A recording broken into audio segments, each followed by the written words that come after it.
Gulf War. The whole story narrated straight from Wikipedia, start to finish. Let's dive in. The Gulf War was an armed conflict between Iraq and a 42-country coalition led by the United States.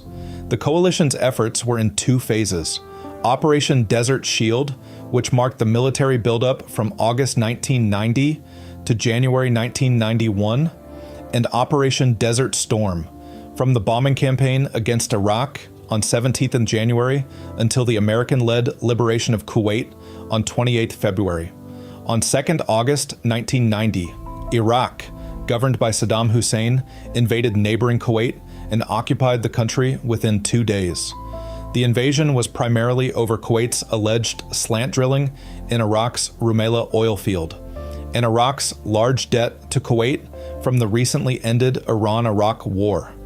This led to Iraq annexing Kuwait's territories, establishing Basra Governorate in the north and Kuwait Governorate in the south. The invasion of Kuwait was met with immediate international condemnation. The UN Security Council demanded Iraq's immediate withdrawal and imposed a total embargo on products from Iraq and Kuwait. A coalition began a military buildup in the Persian Gulf region, the broadest military alliance since World War II. Its largest contributors were the US, Saudi Arabia, the United Kingdom, and Egypt. The Security Council issued an ultimatum to Iraq on 29 November 1990, expiring on 15 January 1991, to withdraw from Kuwait, with member states thereafter empowered to use all necessary means to force withdrawal. On 17 January, the coalition began aerial and naval bombardment of Iraq and Kuwait, which continued for 5 weeks. Iraq fired missiles at Israel and at Saudi Arabia, but failed to provoke the Israeli military response it hoped would split Muslim-majority countries from the coalition. On 24 February 1991, the coalition launched a decisive ground assault, liberating Kuwait and promptly advancing into Iraqi territory. The coalition halted its ground advance after 100 hours and declared a ceasefire. In the war's aftermath, the Iraqi government suppressed a series of uprisings until 5 April 1991. Coalition countries responded by establishing 2 no-fly zones over Iraq's north and south. The United Nations Special Commission sought to end Iraq's weapons of mass destruction programs. In 2003, another US-led coalition invaded and occupied Iraq, beginning the Iraq War. The conflict's environmental impact included Iraqi forces causing over 600 oil well fires and the largest oil spill in history until that point.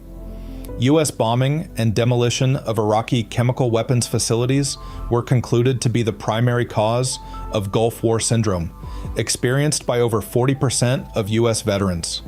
The conflict introduced live news broadcasts from the front lines of the battle, principally by American network CNN. It earned the nickname Video Game War, after the daily broadcast of images from cameras onboard American military aircraft. Considered the first space war, the U.S. adopted satellite-based reconnaissance, communications, and GPS navigation. This was highlighted in the use of new military technologies, including precision-guided munitions and a stealth aircraft, the F-117 Nighthawk. The largest tank battles in American military history were also fought, surpassed only by the Battle of the Bulge, the Battle of Medina Ridge, the Battle of Norfolk, and the Battle of 73 Easting. Names. The war is also known under other names, such as the Second Gulf War, not to be confused with the 2003 Iraq War, also referred to as such, Persian Gulf War, Kuwait War, or Iraq War, before the term Iraq War became identified with the 2003 Iraq War, also known in the US as Operation Iraqi Freedom. The war was named al-Ma'arik, Mother of All Battles, by Iraqi officials. After the US invasion of Iraq in 2003, the Gulf War of 1990-1991 is often known as the First Iraq War. The following names have been used to describe the conflict itself. Gulf War and Persian Gulf War are the most common terms for the conflict used within Western countries, though it may also be called the First Gulf War, to distinguish it from the 2003 invasion of Iraq and the subsequent Iraq War. Some authors have called it the Second Gulf War, to distinguish it from the Iran-Iraq War.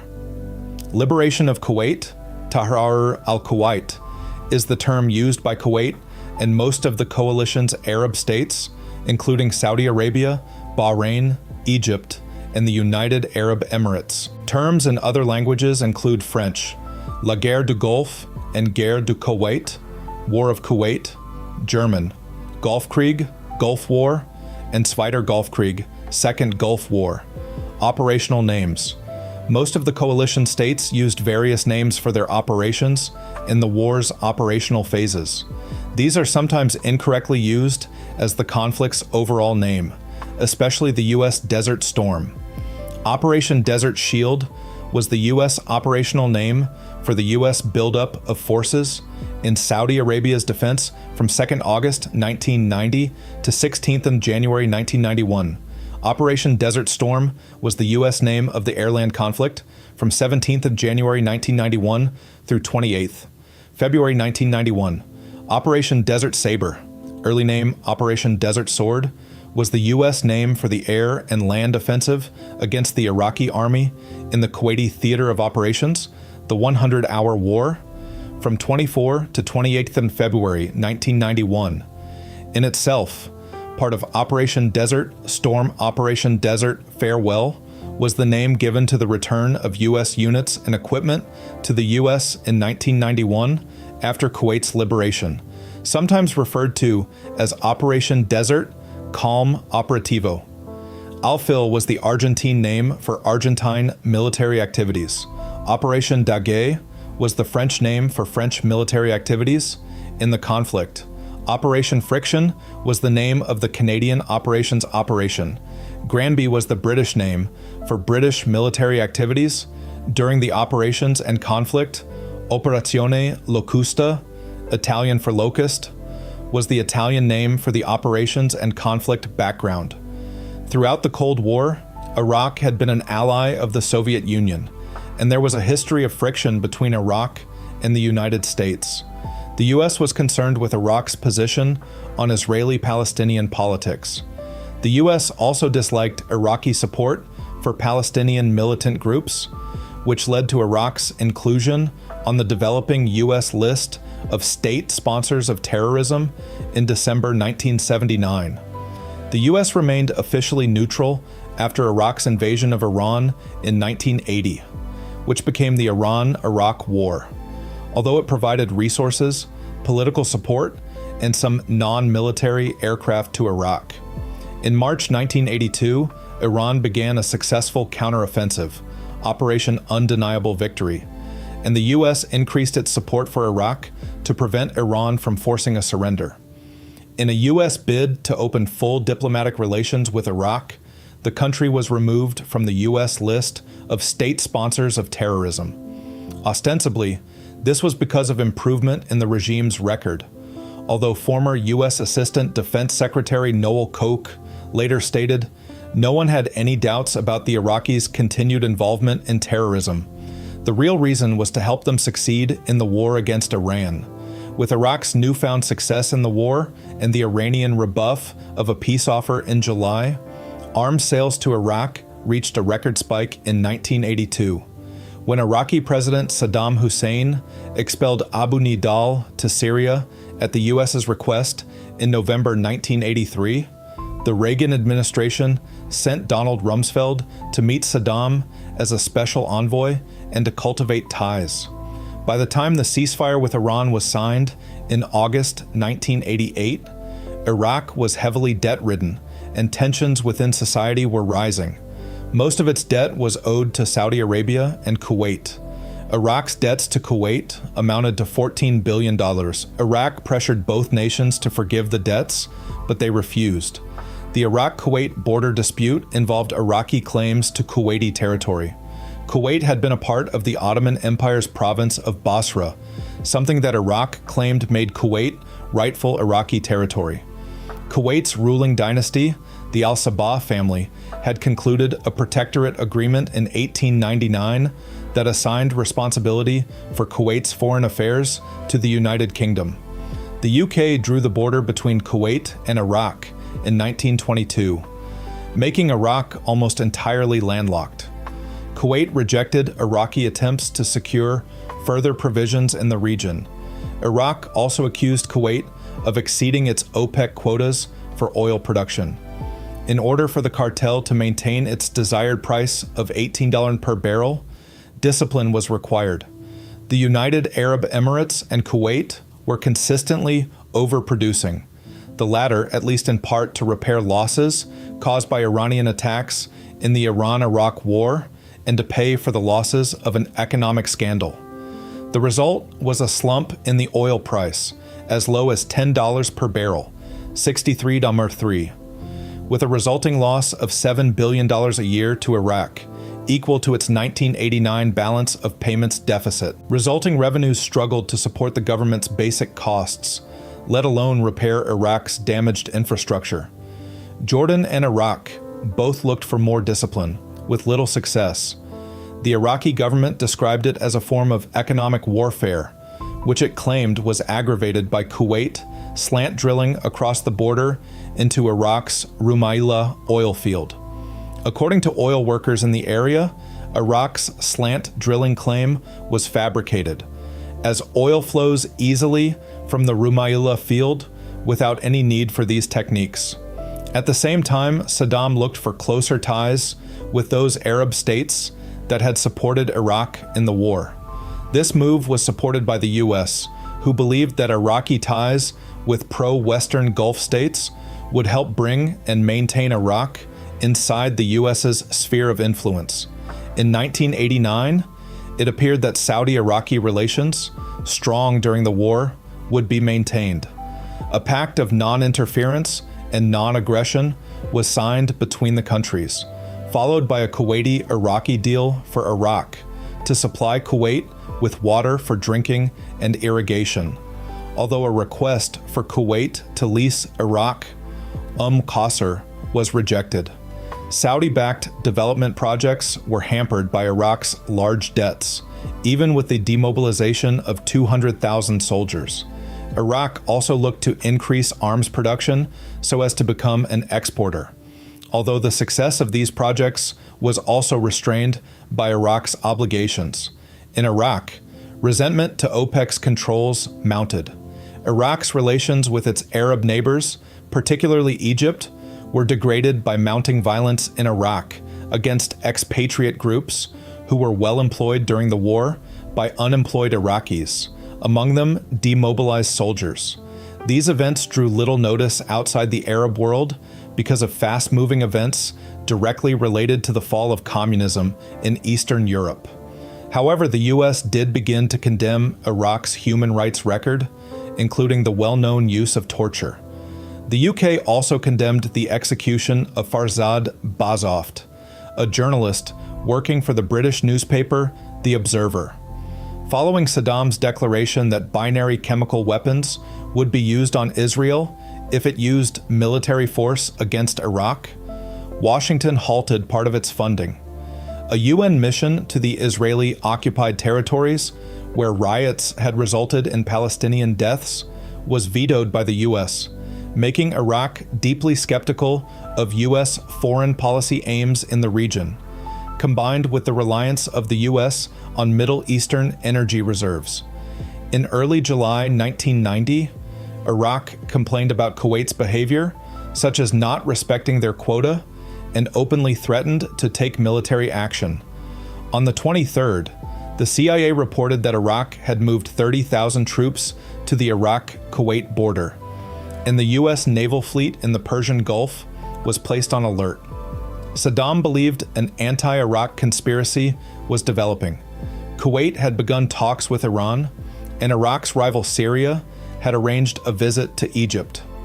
On 15th of July 1990, Saddam's government laid out its combined objections to the Arab League, including that policy moves were costing Iraq $1 billion a year, that Kuwait was still using the Rumaila oil field, and that loans made by the UAE and Kuwait could not be considered debts to its Arab brothers.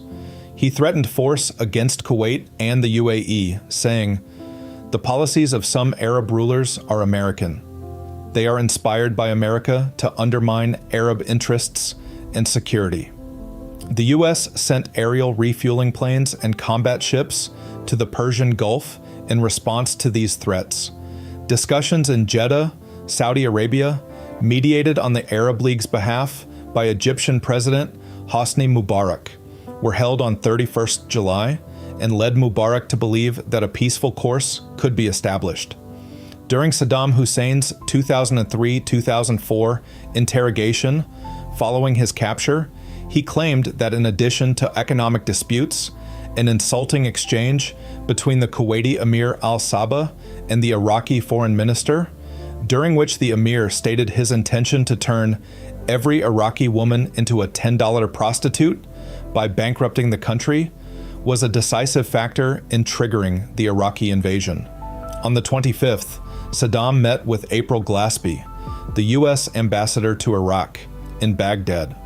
The Iraqi leader attacked American policy with regards to Kuwait and the UAE. So what can it mean when America says it will now protect its friends? It can only mean prejudice against Iraq. This stance, plus maneuvers and statements which have been made, has encouraged the UAE and Kuwait to disregard Iraqi rights. If you use pressure, we will deploy pressure and force. We know that you can harm us, although we do not threaten you, but we too can harm you. Everyone can cause harm according to their ability and their size. We cannot come all the way to you in the United States, but individual Arabs may reach you. We do not place America among the enemies. We place it where we want our friends to be, and we try to be friends. But repeated American statements last year made it apparent that America did not regard us as friends. Glaspie replied, "I know you need funds. We understand that, and our opinion is that you should have the opportunity to rebuild your country. But we have no opinion on the Arab-Arab conflicts, like your border disagreement with Kuwait. Frankly, we can only see that you have deployed massive troops in the south. Normally, that would not be any of our business.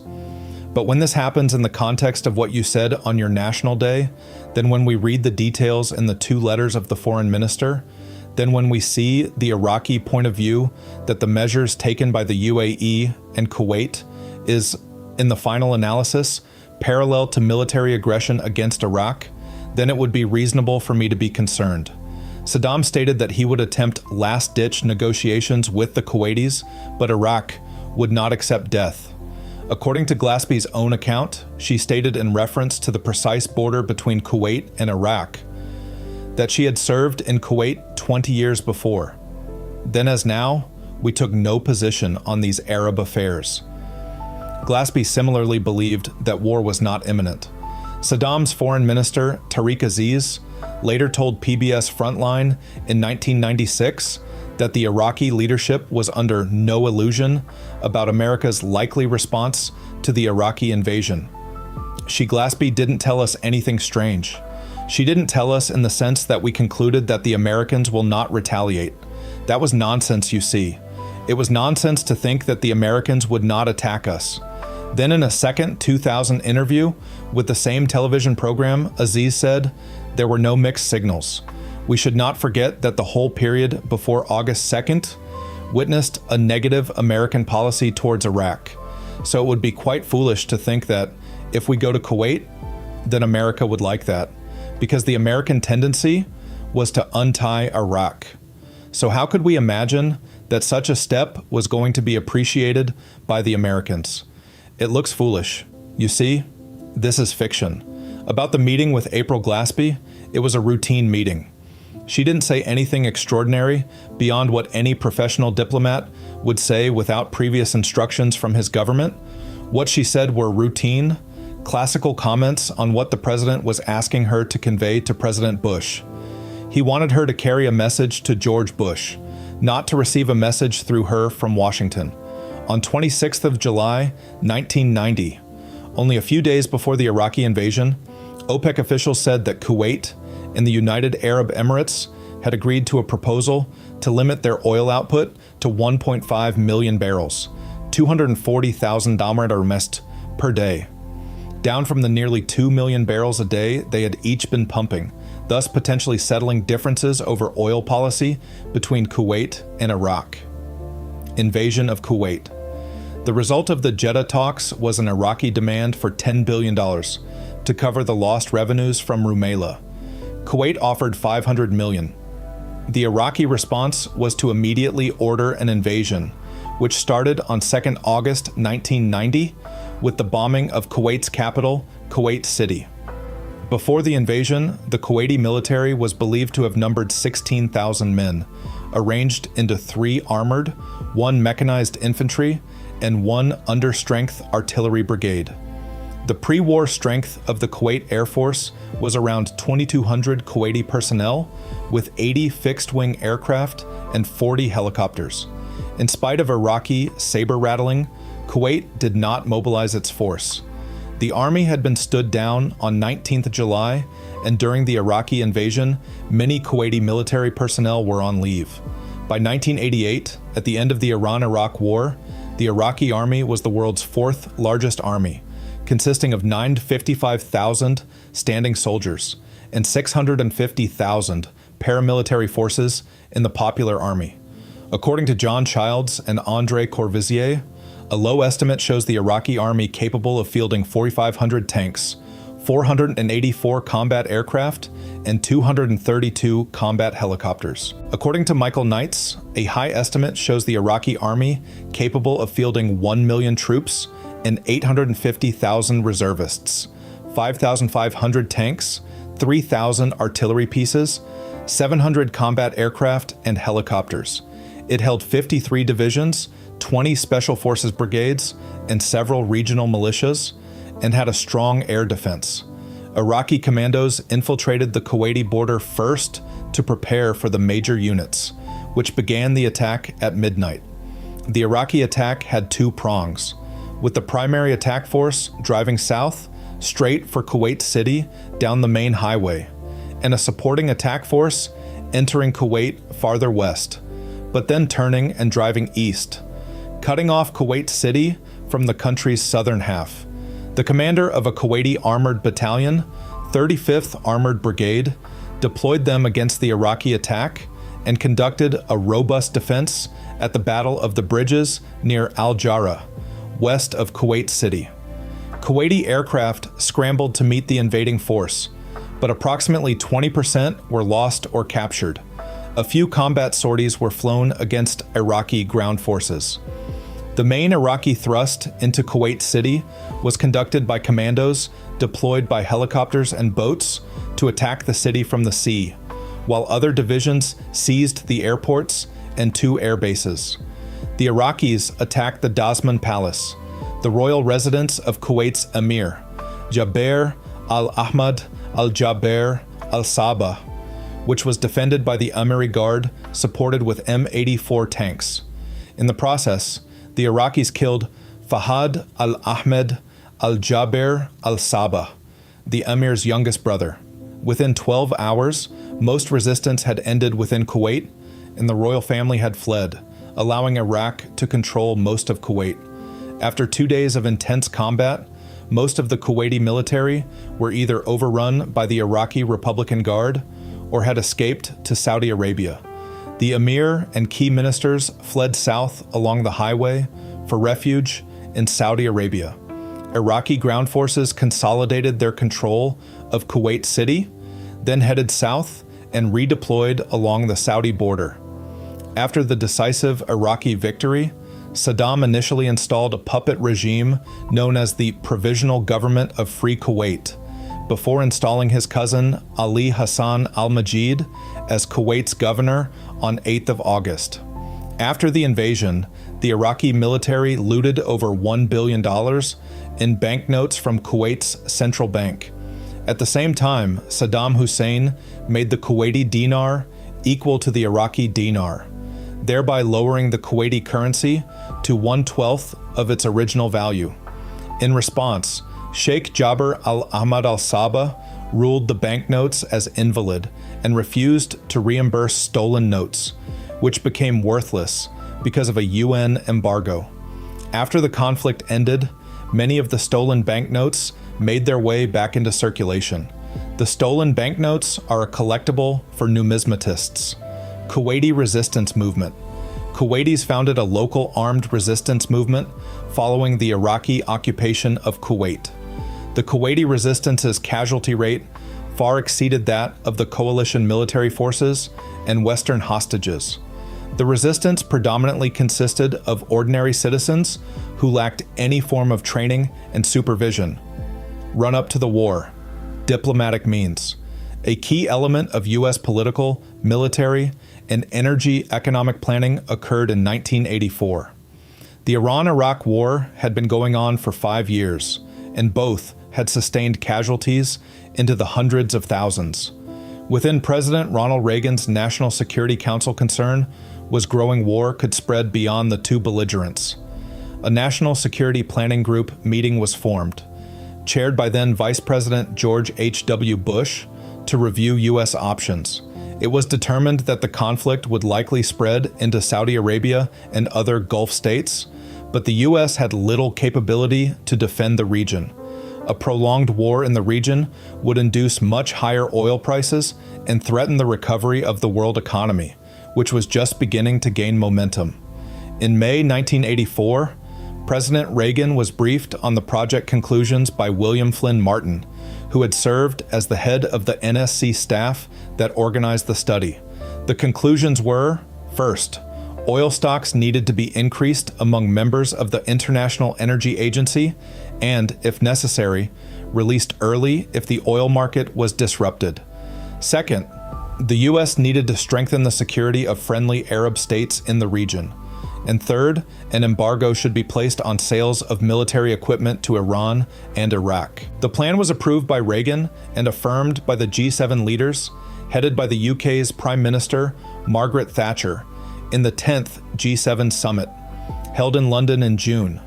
The plan was implemented and became the basis for U.S. preparedness to respond to the Iraqi occupation of Kuwait in 1991.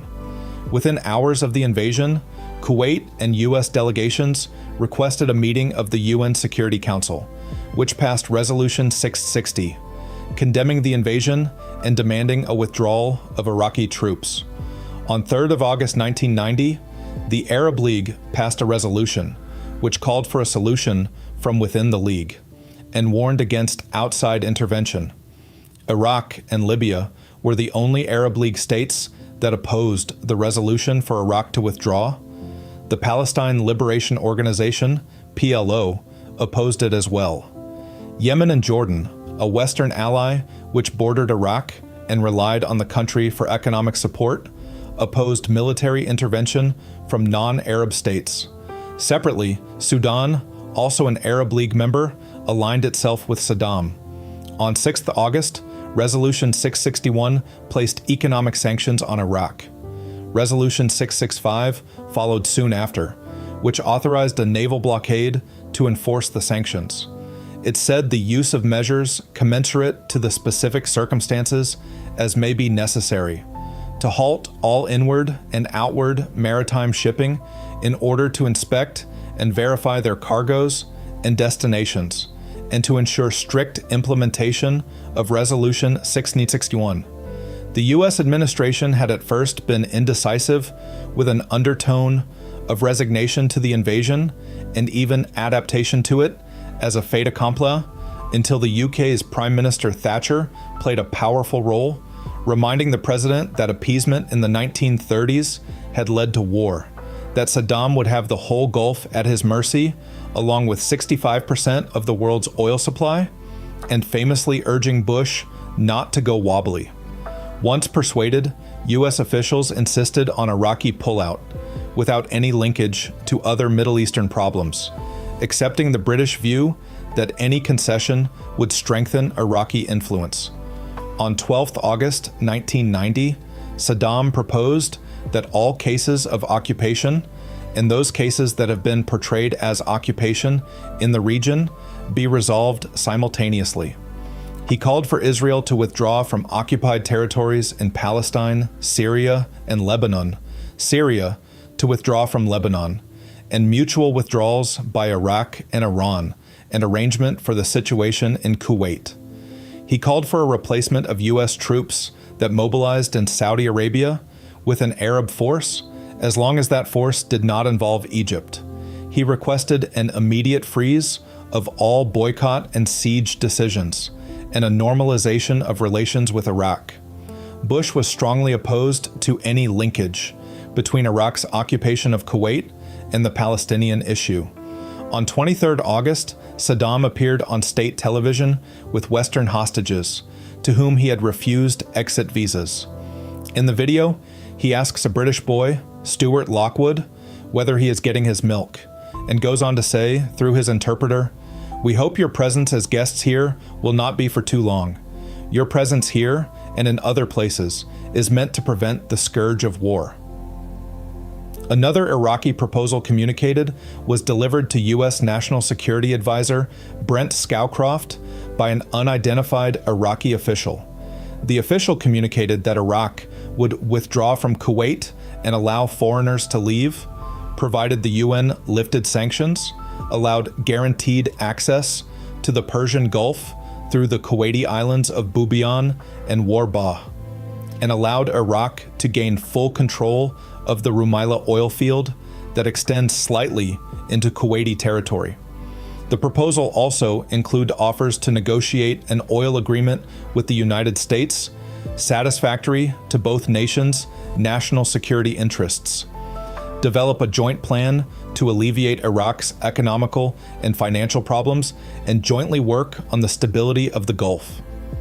On 29 November 1990, the Security Council passed Resolution 678, which gave Iraq until 15 January 1991 to withdraw from Kuwait, and empowered states to use all necessary means to force Iraq out of Kuwait after the deadline.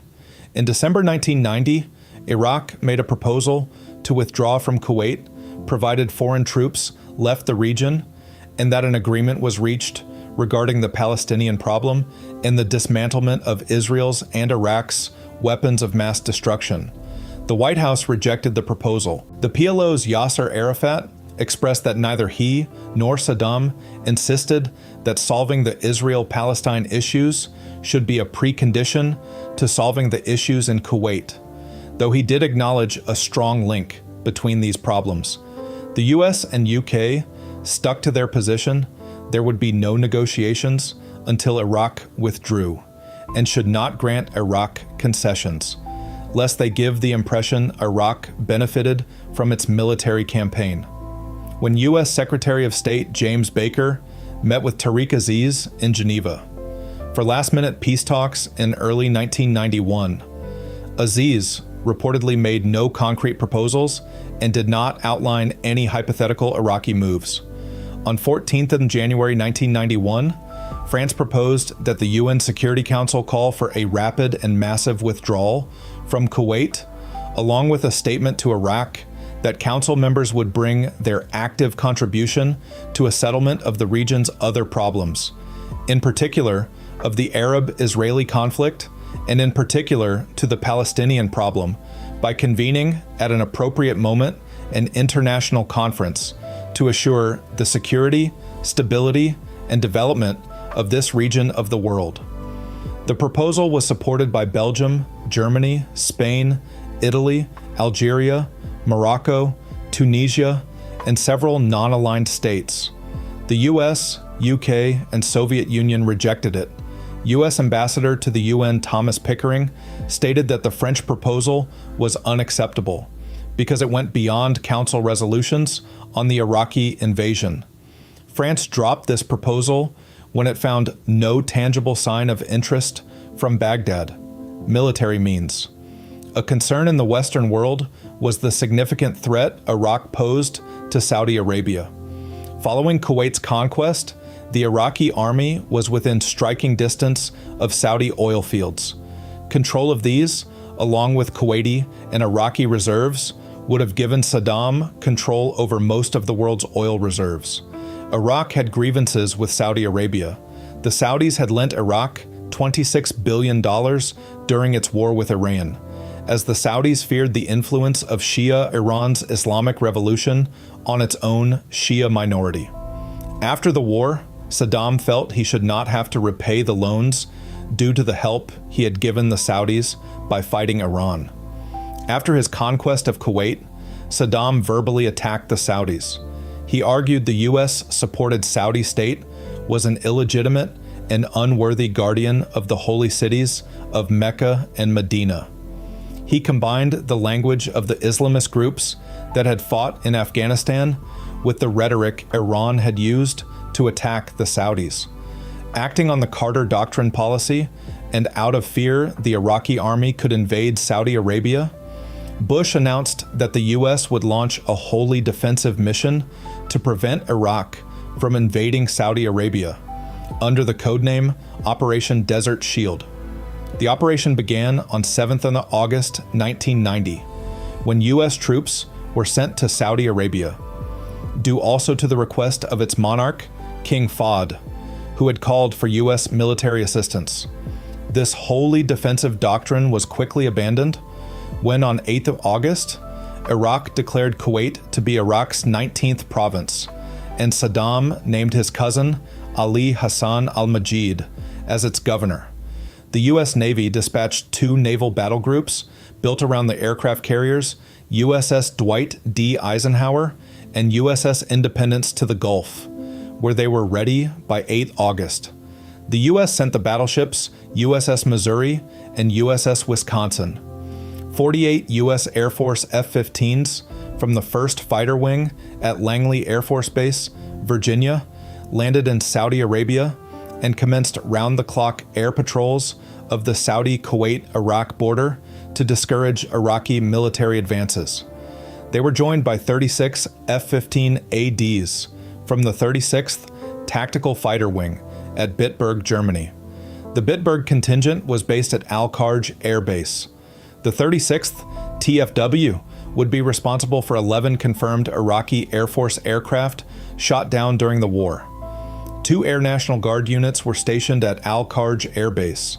The South Carolina Air National Guard's 169th Fighter Wing flew bombing missions with 24 F-16s, flying 2,000 combat missions and dropping 4 million pounds, 800,000 kilograms, 1,800 metric tons of munitions. And the New York Air National Guard's 174th Fighter Wing from Syracuse flew 24 F-16s on bombing missions. Military buildup continued, reaching 543,000 troops, twice that used in the 2003 invasion. Much of the material was airlifted or carried to the staging areas via fast sea lift ships, allowing a quick buildup. Amphibious exercises were carried out in the Gulf, including Operation Imminent Thunder, which involved the USS Midway and 15 other ships, 1,100 aircraft, and 1,000 Marines. In a press conference, General Schwarzkopf stated that these exercises were intended to deceive the Iraqi forces, forcing them to continue their defense of the Kuwaiti coastline, creating a coalition. In 1990, members of the Bush administration cited Security Council resolutions as sufficient support for the president to act militarily against Iraq without congressional authority. A series of UN Security Council resolutions and Arab League resolutions were passed regarding Iraq's invasion of Kuwait. Resolution 678, passed on 29th November 1990, gave Iraq a withdrawal deadline until 15th of January 1991 and authorized all necessary means to uphold and implement Resolution 660, and a diplomatic formulation authorizing the use of force if Iraq failed to comply. To ensure the U.S. received economic backing, James Baker went on an 11-day journey to 9 countries in September 1990, which the press dubbed the Tin Cup Trip. The first stop was Saudi Arabia, which had already granted permission to the U.S. to use its facilities. However, Baker believed that Saudi Arabia should assume some of the cost of to defend it. When Baker asked King Fahd for $15 billion, the king agreed, with the promise that Baker asked Kuwait for the same amount. The next day, 7th of September, Baker did just that, and the Emir of Kuwait, displaced in a Sheraton hotel outside Kuwait, agreed. Baker moved to enter talks with Egypt, whose leadership he considered the moderate voice of the Middle East. President Mubarak was furious with Saddam for his invasion, and that Saddam had assured Mubarak that an invasion was not his intention. Egypt received approximately $7 billion in debt forgiveness for providing support and troops for the US-led intervention. After stops in Helsinki and Moscow to smooth out Iraqi demands for a Middle Eastern peace conference with the Soviet Union, Baker traveled to Syria to discuss its role with President Hafez Assad. Assad had a personal enmity towards Saddam, as Saddam had been trying to kill him, Assad, for years. Harboring this animosity and impressed with Baker's initiative to visit Damascus, relations had been severed since the 1983 bombing of U.S. barracks. Assad agreed to pledge up to 100,000 Syrian troops to the coalition. This was a vital step in ensuring Arab states were represented in the coalition. In exchange, Washington gave al-Assad the green light to wipe out forces opposing Syria's rule in Lebanon, and arranged for weapons valued at $1 billion to be provided to Syria, mostly through Gulf states. In exchange for Iran's support for the US-led intervention, the US promised Iran to end US opposition to World Bank loans to Iran. On the day before the coalition ground invasion, the World Bank gave Iran the first loan of $250 million. Baker flew to Rome for a meeting with the Italians, in which he was promised the use of military equipment, before journeying to Germany to meet with American ally Chancellor Kohl. Although Germany's constitution, brokered by the US, prohibited military involvement outside Germany's borders, Kohl committed a $2 billion contribution to the war effort, and further economic and military support of coalition ally Turkey, and the transportation of Egyptian soldiers and ships to the Gulf. A coalition of forces opposing Iraq's aggression was formed, consisting of forces from 42 countries: Argentina, Australia, Bahrain, Bangladesh, Belgium, Canada, Czechoslovakia, Denmark, Egypt, France, Germany, Greece, Honduras, Hungary, Italy, Japan, Kuwait, Luxembourg, Morocco, the Netherlands, New Zealand, Niger, Norway, Oman, Pakistan, the Philippines, Poland, Portugal, Qatar, Romania, Saudi Arabia, Senegal, Sierra Leone, Singapore, South Korea, Spain, Sweden, Syria, Turkey, the United Arab Emirates, the UK, and US. It was the largest coalition since World War II. A group of Afghan Mujahideen soldiers also reportedly joined towards the end of the war. Although they did not contribute forces, Japan and Germany made financial contributions totaling $10 billion and $6.6 billion, respectively. Luxembourg provided financial support. U.S. troops represented 73% of the coalition's 956,600 troops in Iraq. U.S. Army General Norman Schwarzkopf, Jr., was designated to be the commander of the coalition forces. The Soviet Union condemned Baghdad's aggression against Kuwait, but did not support the U.S. and Allied intervention in Iraq and tried to avert it. Many of the coalition countries were reluctant to commit military forces. Some felt that the war was an internal Arab affair or did not want to increase U.S. influence in the Middle East. In the end, however, many governments were persuaded by Iraq's belligerence towards other Arab states, offers of economic aid or debt forgiveness, and threats to withhold aid. Justification for intervention. The US and UN gave public justifications for involvement in the conflict, the most prominent being the Iraqi violation of Kuwaiti territorial integrity. In addition, the US moved to support its ally Saudi Arabia, whose importance in the region and as a key supplier of oil made it of considerable geopolitical importance. Shortly after the Iraqi invasion, U.S. Defense Secretary Dick Cheney made the first of several visits to Saudi Arabia, where King Fahd requested U.S. military assistance. During a speech in a special joint session of the U.S. Congress given on 11th of September 1990, Bush summed up the reasons with the following remarks. Within 3 days, 120,000 Iraqi troops with 850 tanks had poured into Kuwait and moved south to threaten Saudi Arabia. It was then that I decided to act to check that aggression. The Pentagon stated that satellite photos showing a buildup of Iraqi forces along the border were the source of this information, but this was later alleged to be false. A reporter for the St. Petersburg Times acquired commercial Soviet satellite images which showed nothing but empty desert. Other justifications for foreign involvement included Iraq's history of human rights abuses under Saddam. Iraq was known to possess biological weapons and chemical weapons, which Saddam had used against Iranian troops during the Iran-Iraq War and his own country's Kurdish population in the Al-Anfal campaign. Iraq was known to have a nuclear weapons program. The report about it from January 1991 was partially declassified by the CIA in May 2001. Public relations campaign targeting the public. Although the Iraqi military committed human rights abuses during the invasion, the alleged incidents that received the most publicity in the U.S. were fabrications of the public relations firm hired by the government of Kuwait to persuade Americans to support military intervention.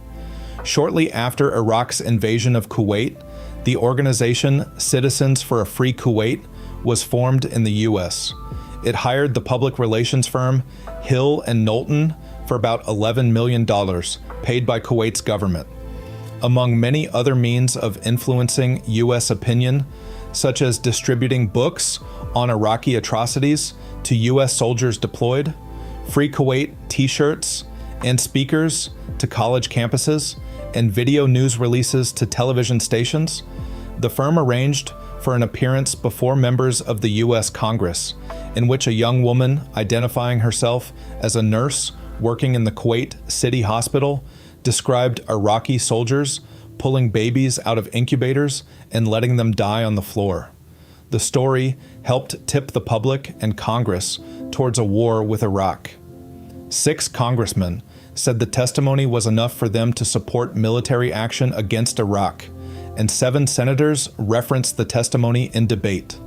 The Senate supported the military actions in a 52-47 vote. However, a year after the war, this allegation was revealed to be a fabrication. The young woman was found to be a member of Kuwait's royal family and the daughter of Kuwait's ambassador to the U.S. She had not lived in Kuwait during the Iraqi invasion. The details of the Hill and Knowlton public relations campaign, including the incubator testimony, were published in John R. MacArthur's Second Front, Censorship and Propaganda in the Gulf War, and came to public attention when an op-ed by MacArthur was published in the New York Times. This prompted a re-examination by Amnesty International, which had promoted an account alleging even greater numbers of babies torn from incubators than the fake testimony. After finding no evidence to support it, the organization issued a retraction. Bush repeated the incubator allegations on television. The Iraqi army did commit well-documented crimes during its occupation, such as the summary execution without trial of 3 brothers, after which their bodies were stacked and left to decay in a street. Iraqi troops ransacked and looted private homes. One residence was repeatedly defecated in. A resident later commented, "The whole thing was violence for the sake of violence, destruction for the sake of destruction. Imagine a surrealistic painting by Salvador Dali." Bush repeatedly compared Saddam Hussein to Hitler. Early battles, air campaign. The Gulf War began with an extensive aerial bombing campaign on 16th of January 1991. For 42 consecutive days and nights, the coalition forces subjected Iraq to one of the most intensive air bombardments in military history. The coalition flew over 100,000 sorties, dropping 88,500 tons of bombs, which widely destroyed military and civilian infrastructure. Iraqi anti-aircraft defenses, including man-portable air defense systems, were surprisingly ineffective against enemy aircraft, and the coalition suffered only 75 aircraft losses in over 100,000 sorties, 44 due to Iraqi action.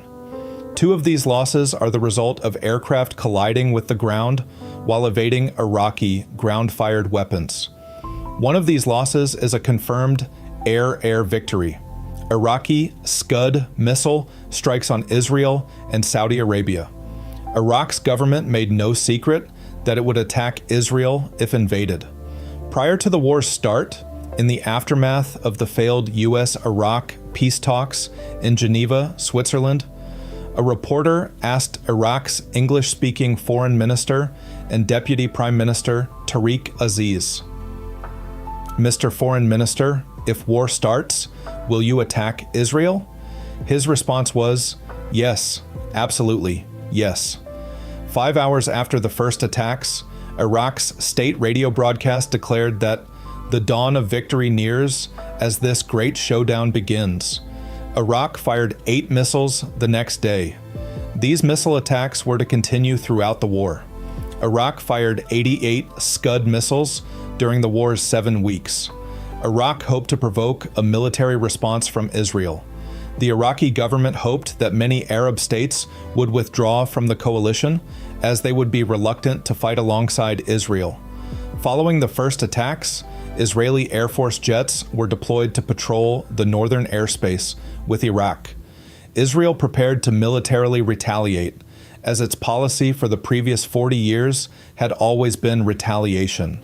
However, President Bush pressured Israeli Prime Minister Yitzhak Shamir not to retaliate and withdraw Israeli jets, fearing that if Israel attacked Iraq, the other Arab states would either desert the coalition or join Iraq.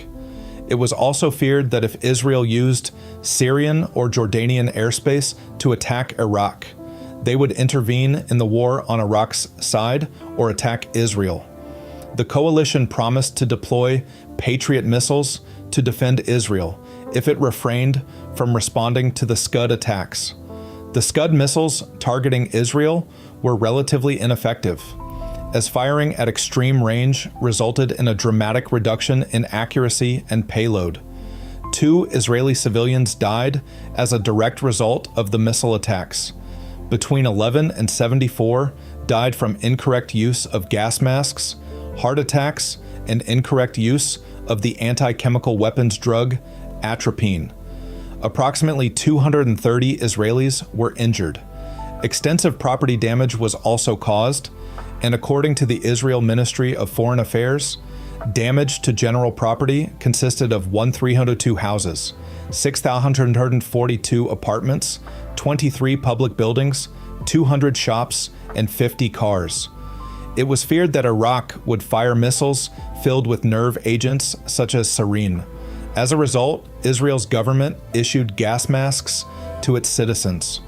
When the first Iraqi missiles hit Israel, some people injected themselves with an antidote for nerve gas. It has been suggested that the sturdy construction techniques used in Israeli cities, coupled with the fact that Scuds were only launched at night, played an important role in limiting the number of casualties from Scud attacks. In response to the threat of Scuds on Israel, the U.S. rapidly sent a Patriot missile air defense artillery battalion to Israel, along with 2 batteries of MM-104 Patriot missiles for the protection of civilians. The Royal Netherlands Air Force also deployed a Patriot missile squadron to Israel and Turkey. The Dutch Defense Ministry later stated that the military use of the Patriot missile system was largely ineffective, but its psychological value for the affected populations was high. Coalition air forces were also extensively exercised in Scud hunts in the Iraqi desert, trying to locate the camouflaged trucks before they fired their missiles at Israel or Saudi Arabia. On the ground, Special Operations Forces also infiltrated Iraq, tasked with locating and destroying Scuds, including the ill-fated Bravo 20 patrol of the SAS. Once special operations were combined with air patrols, The number of attacks fell sharply, then increased slightly as Iraqi forces adjusted to coalition tactics. As the Scud attacks continued, the Israelis grew increasingly impatient and considered taking unilateral military action against Iraq. On 22 January 1991, a Scud missile hit the Israeli city of Ramat Gan after 2 coalition patriots failed to intercept it. 3 elderly people suffered fatal heart attacks. Another 96 people were injured, and 20 apartment buildings were damaged. After this attack, the Israelis warned that if the U.S. failed to stop the attacks, they would. At one point, Israeli commandos boarded helicopters prepared to fly into Iraq, but the mission was called off after a phone call from U.S. Defense Secretary Dick Cheney, reporting on the extent of coalition efforts to destroy Scuds and emphasizing that Israeli intervention could endanger U.S. forces. In addition to the attacks on Israel, 47 Scud missiles were fired into Saudi Arabia, and 1 missile was fired at Bahrain and another at Qatar. The missiles were fired at both military and civilian targets. 1 Saudi civilian was killed, and 78 others were injured. No casualties were reported in Bahrain or Qatar.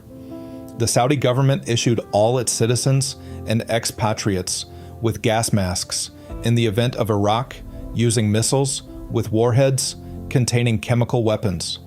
The government broadcast alerts and all-clear messages over television to warn citizens during Scud attacks. On 25th February 1991, a Scud missile hit a U.S. Army barracks of the 14th Quartermaster Detachment out of Greensburg, Pennsylvania, stationed in Dhahran, Saudi Arabia, killing 28 soldiers and injuring over 100. A subsequent investigation found that the assigned Patriot missile battery had failed to engage due to the loss of significance effect in the onboard computer's floating point calculations, compounding over 100 hours of consecutive use, shifting the range gate position far enough to lose contact with the Scud during tracking action. Iraqi invasion of Saudi Arabia, Battle of Khafji. On 29th January, Iraqi forces attacked and occupied the lightly defended Saudi city of Khafji with tanks and infantry. The Battle of Khafji ended 2 days later when the Iraqis were driven back by the Saudi Arabian National Guard, supported by Qatari forces and U.S. Marines. The Allied forces used extensive artillery fire. Both sides suffered casualties, although Iraqi forces sustained substantially more dead and captured than the Allied forces. 11 Americans were killed in 2 separate friendly fire incidents.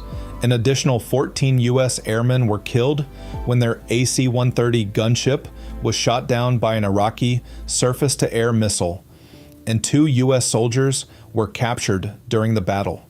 Saudi and Qatari forces had a total of 18 dead. Iraqi forces in Khafji had 6,300 dead and 400 captured. The Battle of Khafji was an example of how air power could single-handedly hinder the advance of enemy ground forces. Upon learning of Iraqi troop movements, 140 coalition aircraft were diverted to attack an advancing column consisting of 2 armored divisions in battalion-sized units. Precision standoff attacks were conducted during the night and through to the next day. Iraqi vehicle losses included 357 tanks, 147 armored personnel carriers, and 89 mobile artillery pieces. Some crews simply abandoned their vehicles upon realizing that they could be destroyed by guided bombs, stopping the divisions from massing for an organized attack on the town. One Iraqi soldier, who had fought in the Iran-Iraq War, remarked that his brigade had sustained more punishment from Allied air power in 30 minutes at Khafji than in 8 years of fighting against Iran. Counter-reconnaissance for 2nd Armored Division. Task Force 141. Infantry was a U.S. Army Heavy Battalion Task Force from the 2nd Armored Division, forward. 2nd Armored Division, forward, included the 1st Battalion, 41st Infantry Regiment, the 2nd and 3rd Battalions, 66th Armor Regiment, and the 4th Battalion, 3rd Field Artillery Regiment. Task Force 1-41 was the first coalition force to breach the Saudi Arabian border on 15th February 1991, and to conduct ground combat operations in Iraq against the enemy on 17th February 1991. Shortly after arrival in theater, the battalion received, for planning, a brigade cross-boundary counter-reconnaissance mission. 1-41. Infantry was assisted by the 1st Squadron, 4th Armored Cavalry Regiment. This joint effort would become known as Task Force Iron. Counter-reconnaissance generally includes destroying or repelling the enemy's reconnaissance elements and denying their commander any observation of friendly forces. On 15th of February 1991, 4th Battalion of the 3rd Field Artillery Regiment fired on a trailer and a few trucks in the Iraqi sector, observing American forces. On 16th of February 1991, several groups of Iraqi vehicles appeared to be performing reconnaissance on the task force and were driven away by fire from 4-3 FA. Another enemy platoon, including 6 vehicles, was reported as being to the northeast of the task force. They were engaged with artillery fire from 4-3 FA. Later that evening, another group of Iraqi vehicles was spotted moving toward the center of the task force. They appeared to be Iraqi Soviet-made BTRs and tanks. For the next hour, the task force fought several small battles with Iraqi reconnaissance units. TF-1-41 and fired TOW missiles at the Iraqi formation, destroying 1 tank. The rest of the formation was destroyed or driven away by artillery fire from 4-3 FA. On 17th of February 1991, the task force took enemy mortar fire, but the enemy forces managed to escape. Later that evening, the task force received enemy artillery fire, but suffered no casualties. That same evening, the task force identified an Iraqi mortar position and engaged it with both direct and indirect fires. The Iraqis continued probing operations against the task force for approximately 2 hours. For the next 2 days, the task force observed Iraqi wheeled vehicles and small units move in front of them. Several times, Iraqi mortars fired on Task Force 1-41 infantry positions. On 18th February, Iraqi mortar positions continued to conduct fire missions against the task force. The task force returned fire on the Iraqi positions with artillery fire from 4-3 FA and 1st Infantry Division Artillery. During the Iraqi mortar attacks, 2 American soldiers were wounded. Iraqi reconnaissance elements continued to patrol the area between the task force and the 1st Cavalry Division. 7th Corps air units and artillery conducted combat operations against Iraqi defensive positions. Breach. Task Force 141. Infantry was the first coalition force to breach the Saudi Arabian border on 15th of February 1991 and conduct ground combat operations in Iraq, engaging in direct and indirect firefights with the enemy on 17th February 1991. Prior to this action, the task force's primary fire support battalion, 4th Battalion of the 3rd Field Artillery Regiment, participated in a massive artillery preparation. Around 300 guns from multiple countries participated in the artillery barrage. Over 14,000 rounds were fired during these missions. M270, multiple launch rocket systems, contributed an additional 4,900 rockets fired at Iraqi targets. Iraq lost close to 22 artillery battalions during the initial stages of this barrage, including the destruction of approximately 396 Iraqi artillery pieces. By the end of these raids, Iraqi artillery assets had all but ceased to exist. One Iraqi unit that was totally destroyed during the preparation was the Iraqi 48th Infantry Division Artillery Group. The group's commander stated his unit lost 83 of its 100 guns to the artillery preparation. The artillery bombardment was supplemented by Boeing B-52 Stratofortress bombing raids and Lockheed AC-130 attacks. AH-64 Apache attack helicopters from the 1st Infantry Division and B-52 bombers attacked the Iraqi 110th Infantry Brigade. Under enemy fire, the 1st and 9th Engineer Battalions marked and proofed assault lanes to secure a foothold in enemy territory and pass the 1st Infantry Division and the 1st Armored Division forward. On 24th of February 1991, the 1st Cavalry Division fired its artillery against Iraqi artillery units.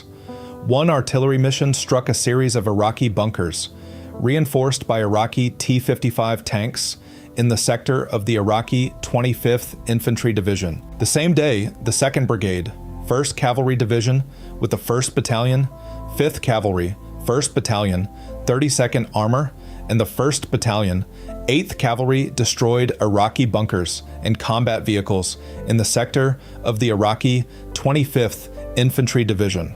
On 24th February, 2nd Brigade, 1st Infantry Division rolled through the breach in the Iraqi defense west of Wadi al-Batin and also cleared the northeastern sector of the breach site of enemy resistance. Task Force 337th Armor breached the Iraqi defense, clearing 4 passage lanes and expanding the gap under direct enemy fire. Also on 24th of February, the 1st Infantry Division, along with the 1st Cavalry Division, destroyed Iraqi outposts and patrols belonging to the Iraqi 26th Infantry Division. The 2 divisions also began capturing prisoners. The 1st Infantry Division cleared a zone between Phase Line, Vermont, and Phase Line, Kansas. Once the 1st Infantry Division's 3rd Battalion, 37th Armor reached the Iraqi rear defensive positions, it destroyed an Iraqi D-30 artillery battery and many trucks and bunkers.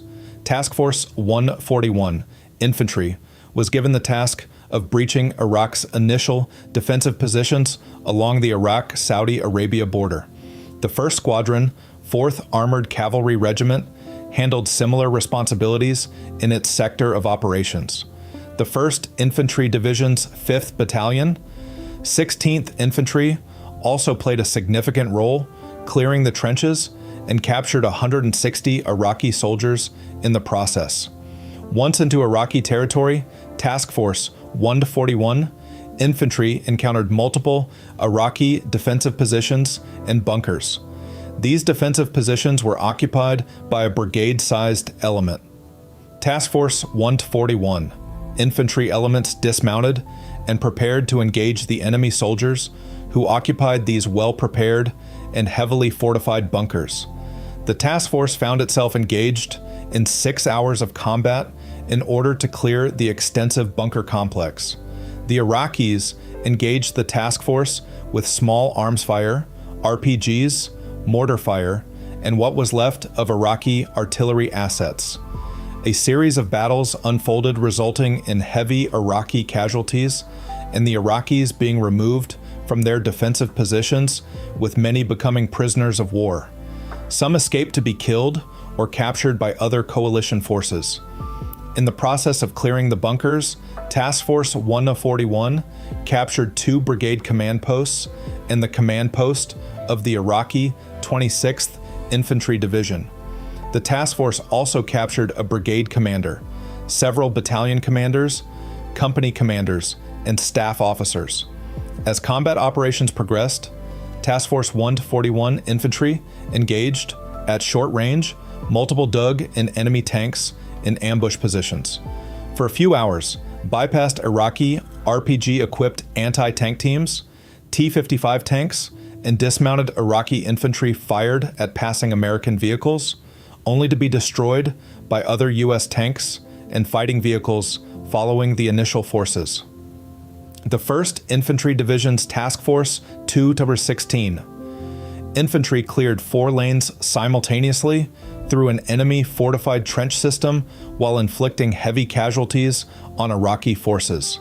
Task Force 2-16 continued the attack, clearing over 21 kilometers, 13 miles, of entrenched enemy positions, resulting in the capture and destruction of numerous enemy vehicles, equipment, personnel, and command bunkers. Ground campaign. a 90,000-round artillery preparation fire on Iraqi defensive positions preceded the major ground assault, lasting 2.5 hours. 1st Infantry Division Artillery, which included 4 to 3 FA Battalion, was decisive during artillery combat operations, performing multiple raids and fire missions. These combat operations resulted in the destruction of 50 enemy tanks, 139 APCs, 30 air defense systems, 152 artillery pieces, 27 missile launchers, 108 mortars, and 548 wheeled vehicles, 61 trench lines and bunker positions, 92 dug-in and open infantry targets, and 34 logistical sites. The ground campaign consisted of 3 or possibly 4 of the largest tank battles in American military history. The battles at 73 Easting, Norfolk, and Medina Ridge are well noted for their historical significance. Some consider the Battle of Medina Ridge the largest tank battle of the war. Other sources consider the Battle of Norfolk the largest tank battle of the war and the second largest tank battle in American military history, behind the Battle of the Bulge.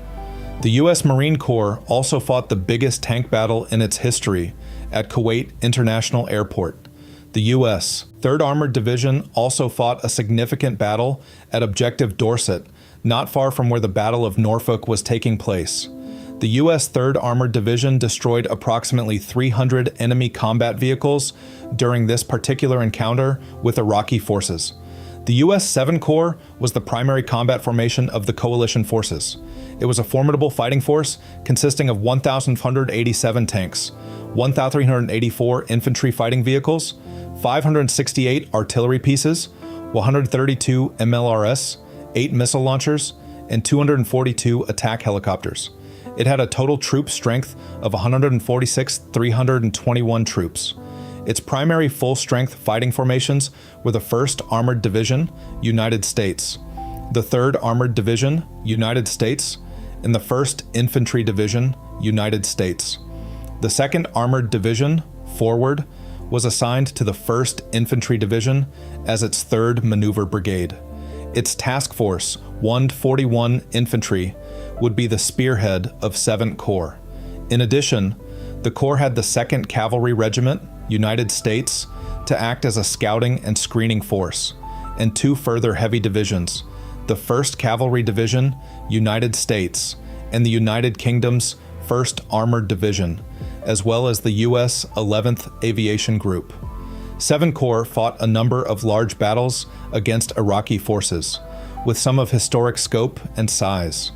3 of the battles at Norfolk, Medina Ridge, and 73 Easting are considered among the largest tank battles in history. By the end of combat operations on 28th of February 1991, U.S. 7th Corps had driven 260 kilometers, 160 miles, captured 22,000 Iraqi soldiers, and destroyed 1,350 Iraqi tanks, 1,224 armored personnel carriers, 285 artillery pieces, 105 air defense systems, and 1,229 trucks. The primary combat vehicles of the American divisions were the M1A1 Abrams tank and the Bradley fighting vehicle. The primary American artillery system was the self-propelled M109 howitzer.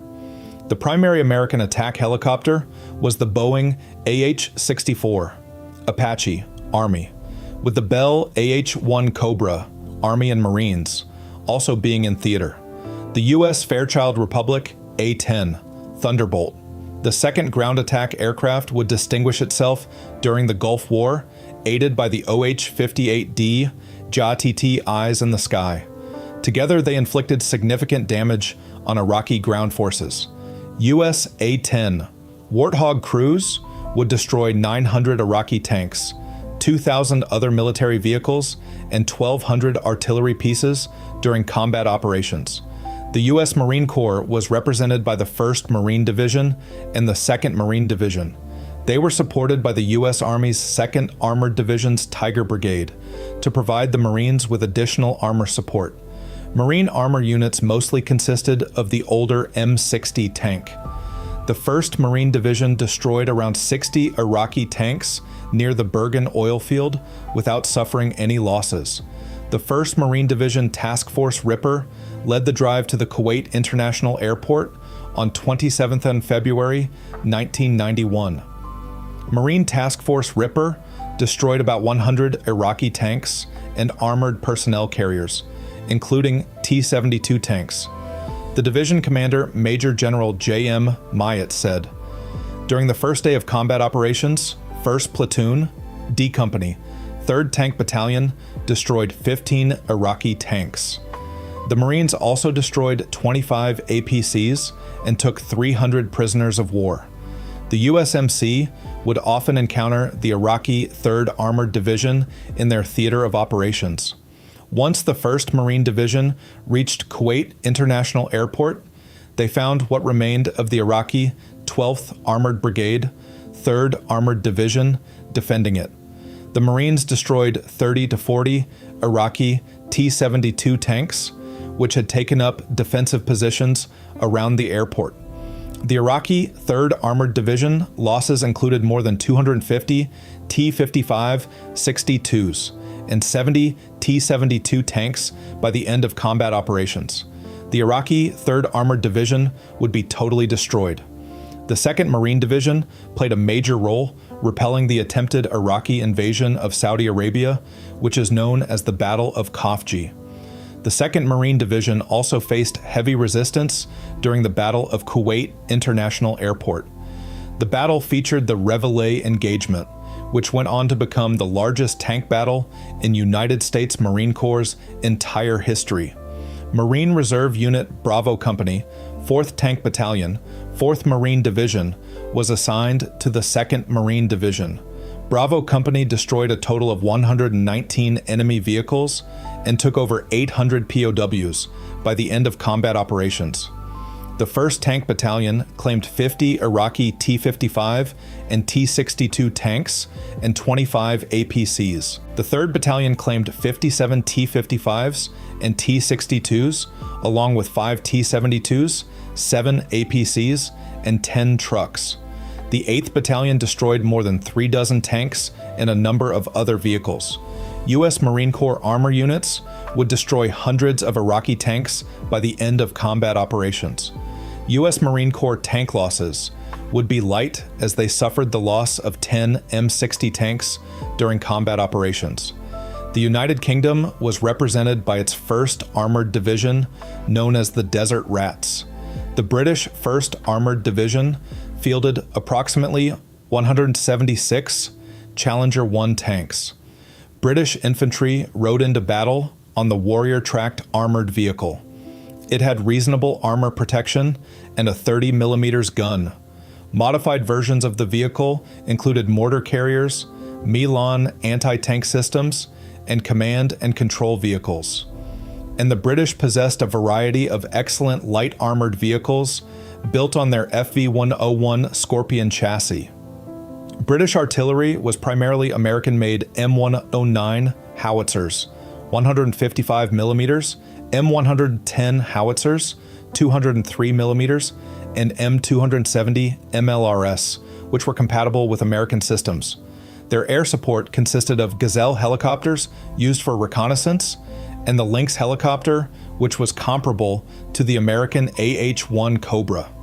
The British had their full contingent of engineer, logistics, and medical units. The British 1st Armored Division was responsible for protecting the right flank of 7 Corps. It was assumed by the Corps' planners the Iraqi 52nd Armored Division would counterattack 7 Corps once their penetration into Iraqi defenses was discovered. The British 1st Armored Division had 2 brigades, the 4th and 7th, which participated in Operation Granby, the name given to the British military operations during the 1991 Gulf War. The British 1st Armored Division had traveled 217 miles in 97 hours. The British 1st Armored Division had captured or destroyed about 300 Iraqi tanks and a very large number of armored personnel carriers, trucks, reconnaissance vehicles, etc. The Desert Rats also destroyed multiple Iraqi artillery positions.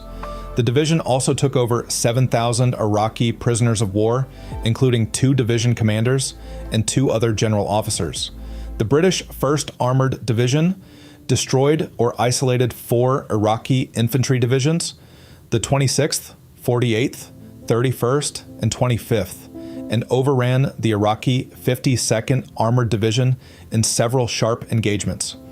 The Iraqi 80th Armored Brigade would also fall victim to the British 1st Armored Division. Iraq was represented mostly by its own 7 Corps and its Jihad Corps.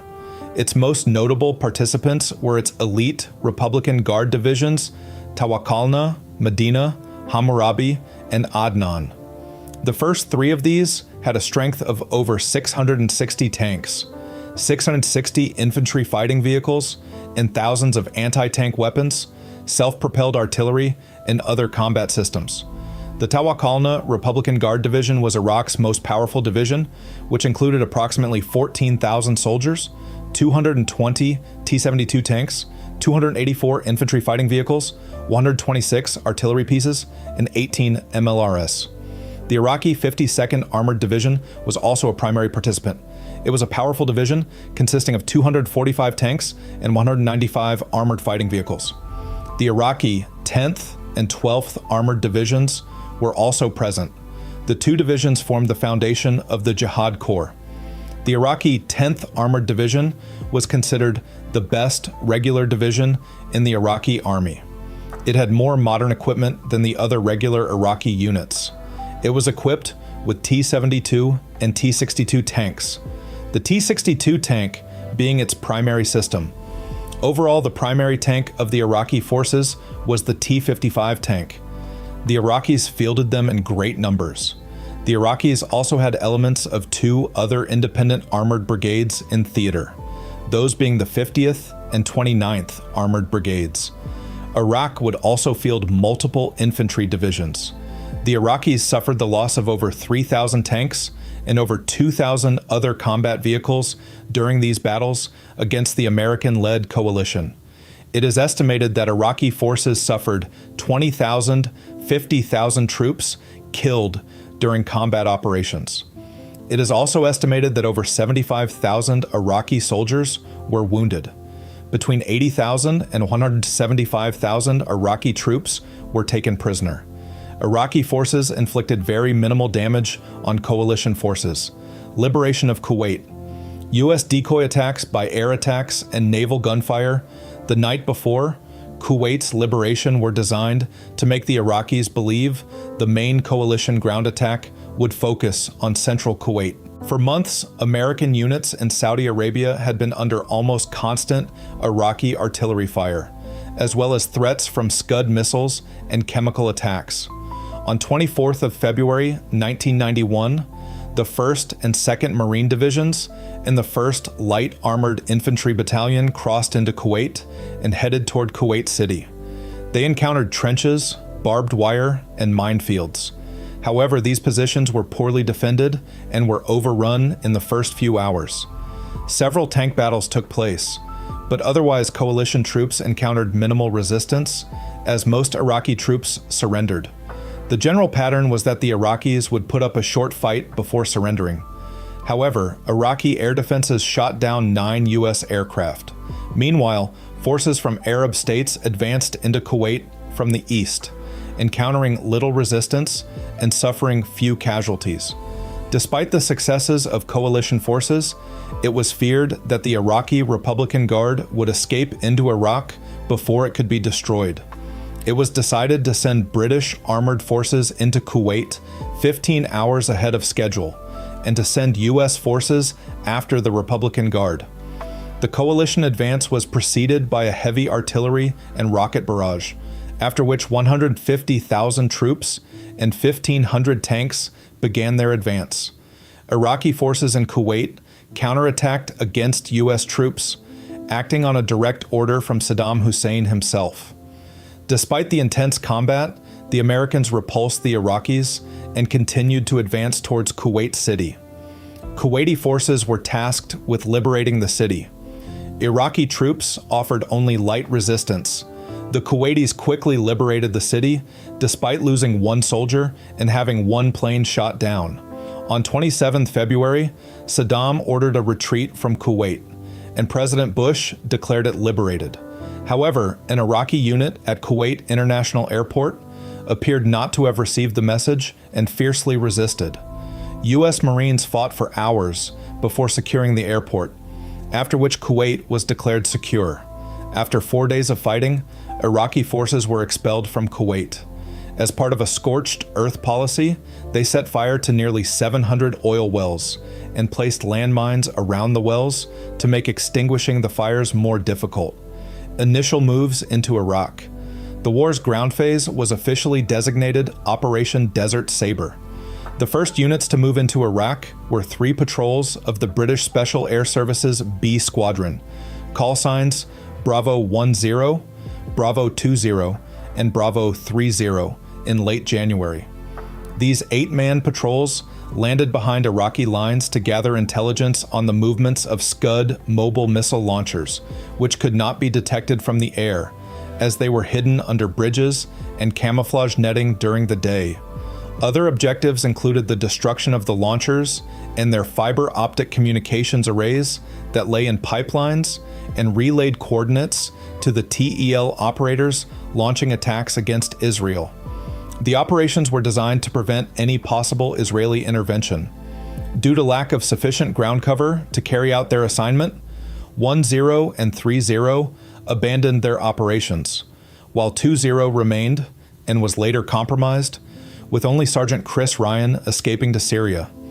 Elements of the 2nd Brigade, 1st Battalion, 5th Cavalry of the 1st Cavalry Division of the U.S. Army performed a direct attack into Iraq on 15th of February 1991, followed by one in force on 20th of February that led directly through 7 Iraqi divisions which were caught off guard. On 17th of January 1991, the 101st Airborne Division Aviation Regiment fired the first shots of the war when 8 AH-64 helicopters successfully destroyed 2 Iraqi early warning radar sites. From 15th to 20th of February, the Battle of Wadi al-Batin took place inside Iraq. This was the first of 2 attacks by 1 Battalion 5th Cavalry of the 1st Cavalry Division. It was a feint attack, designed to make the Iraqis think that a coalition invasion would take place from the south. The Iraqis fiercely resisted, and the Americans eventually withdrew as planned back into the Wadi al-Batin. 3 U.S. soldiers were killed and 9 wounded, with 1 M2 Bradley IFV turret destroyed, but they had taken 40 prisoners and destroyed 5 tanks, and successfully deceived the Iraqis. This attack led the way for the 18th Airborne Corps to sweep around behind the 1st Cav and attack Iraqi forces to the west. On 22nd February 1991, Iraq agreed to a Soviet-proposed ceasefire agreement. The agreement called for Iraq to withdraw troops to pre-invasion positions within 6 weeks following a total ceasefire, and called for monitoring of the ceasefire and withdrawal to be overseen by the UN Security Council. The coalition rejected the proposal, but said that retreating Iraqi forces would not be attacked, and gave 24 hours for Iraq to withdraw its forces. On 23rd of February, fighting resulted in the capture of 500 Iraqi soldiers. On 24th February, British and American armored forces crossed the Iraq-Kuwait border and entered Iraq in large numbers, taking hundreds of prisoners. Iraqi resistance was light, and 4 Americans were killed. Coalition forces enter Iraq. Shortly afterwards, the U.S. 7 Corps, in full strength and spearheaded by the 2nd Armored Cavalry Regiment, launched an armored attack into Iraq early on 24th of February, just to the west of Kuwait, surprising Iraqi forces. Simultaneously, the U.S. Airborne Corps launched a sweeping left hook attack across southern Iraq's largely undefended desert, led by the U.S. 3rd Armored Cavalry Regiment and the 24th Infantry Division, mechanized. This movement's left flank was protected by the French Division Daguet. The 101st Airborne Division conducted a combat air assault into enemy territory. The 101st Airborne Division had struck 249 kilometers, 155 miles, behind enemy lines, It was the deepest air assault operation in history. Approximately 400 helicopters transported 2,000 soldiers into Iraq, where they destroyed Iraqi columns, trying to flee westward, and prevented the escape of Iraqi forces. The 101st Airborne Division traveled a further 80 to 100 kilometers, 50 to 60 miles, into Iraq. By nightfall, the 101st cut off Highway 8, which was a vital supply line running between Basra and the Iraqi forces.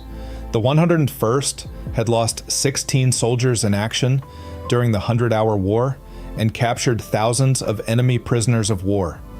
The French force quickly overcame Iraq's 45th Infantry Division, suffering light casualties and taking a large number of prisoners, and took up blocking positions to prevent an Iraqi counterattack on the coalition's flank. The movement's right flank was protected by the United Kingdom's 1st Armored Division. Once the Allies had penetrated deep into Iraqi territory, they turned eastward, launching a flank attack against the elite Republican Guard before it could escape. The Iraqis resisted fiercely from dug-in positions and stationary vehicles, and even mounted armored charges. Unlike many previous engagements, the destruction of the first Iraqi tanks did not result in a mass surrender. The Iraqis suffered massive losses and lost dozens of tanks and vehicles, while U.S. casualties were comparatively low, with a single Bradley knocked out. Coalition forces pressed another 10 kilometers, 6.2 miles, into Iraqi territory and captured their objective within 3 hours. They took 500 prisoners and inflicted heavy losses, defeating Iraq's 26th Infantry Division. A U.S. soldier was killed by an Iraqi landmine, another 5 by friendly fire, and 30 wounded during the battle. Meanwhile, British forces attacked Iraq's Medina Division and a major Republican Guard logistics base. In nearly 2 days of some of the war's most intense fighting, the British destroyed 40 enemy tanks and captured a division commander. Meanwhile, U.S. forces attacked the village of al-Busaya, meeting fierce resistance. The U.S. force destroyed military hardware and took prisoners, while suffering no casualties. On 25th of February 1991, Iraqi forces fired a Scud missile at an American barracks in Dhahran, Saudi Arabia. The missile attack killed 28 U.S. military personnel. The coalition's advance was much swifter than U.S. generals had expected.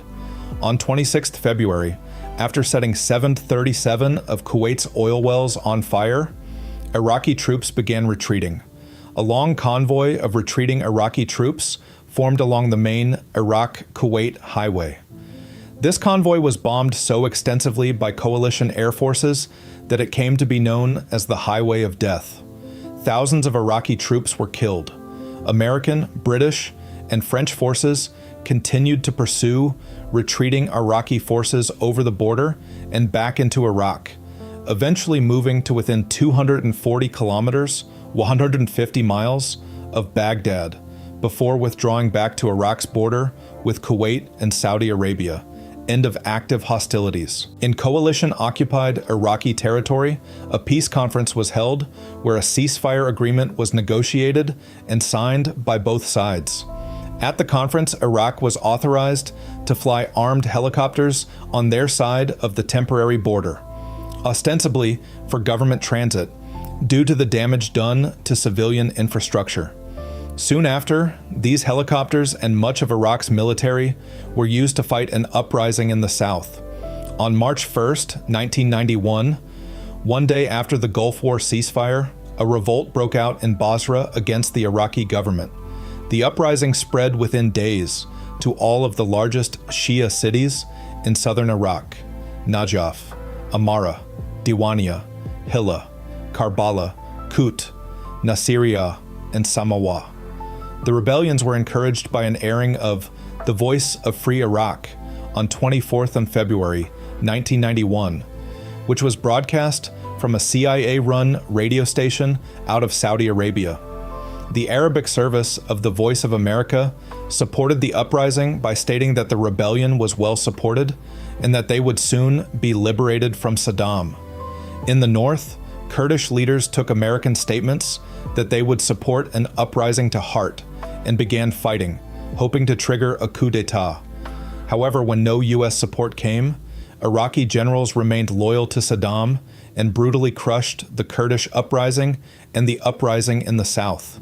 Millions of Kurds fled across the mountains to Turkey and Kurdish areas of Iran. On April 5th, the Iraqi government announced the complete crushing of acts of sedition, sabotage, and rioting in all towns of Iraq. An estimated 25,000 to 100,000 Iraqis were killed in the uprisings. In Kuwait, the Emir was restored, and suspected Iraqi collaborators were repressed. Eventually, over 400,000 people were expelled from the country, including a large number of Palestinians, because of PLO support of Saddam. Yasser Arafat did not apologize for his support of Iraq, but after his death, Mahmoud Abbas formally apologized in 2004 on behalf of the PLO. This came after the Kuwaiti government formally forgave the group. There was some criticism of the Bush administration as they chose to allow Saddam to remain in power instead of pushing on to capture Baghdad and overthrowing his government. In their co-written 1998 book, A World Transformed, Bush and Brent Scowcroft argued that such a course would have fractured the alliance and would have had many unnecessary political and human costs associated with it. In 1992, the U.S. Defense Secretary during the war, Dick Cheney, made the same point. I would guess, if we had gone in there, we would still have forces in Baghdad today. We'd be running the country. We would not have been able to get everybody out and bring everybody home. And the final point that I think needs to be made is this question of casualties. I don't think you could have done all of that without significant additional U.S. casualties. And while everybody was tremendously impressed with the low cost of the conflict for the 146 Americans who were killed in action and for their families, it wasn't a cheap war. And the question in my mind is, how many additional American casualties is Saddam Hussein worth? And the answer is not that damn many. So I think we got it right, both when we decided to expel him from Kuwait, but also when the president made the decision that we'd achieved our objectives and we were not going to go get bogged down in the problems of trying to take over and govern Iraq. On 15th of March 1991, Sheikh Jabir al-Ahmad al-sabah returned to Kuwait, staying at the private home of a wealthy Kuwaiti as his own palace had been destroyed. He was met with a symbolic arrival with several dozen cars filled with people honking their horns and waving Kuwaiti flags who tried to follow the emir's convoy. According to the New York Times, he faced a population divided between those who stayed and those who fled, a government straining to reassert control, and a rejuvenated opposition pressing for greater democracy and other post-war changes, including voting rights for women. Democracy advocates had been calling for restoration of parliament that the emir had suspended in 1986. That's the complete article. If you made it this far, you'll love the rest of the channel. Subscribe for a new Wikipedia deep dive every single day. The next video is on screen now, and if there's a topic you want narrated, drop it in the comments. Thanks for watching.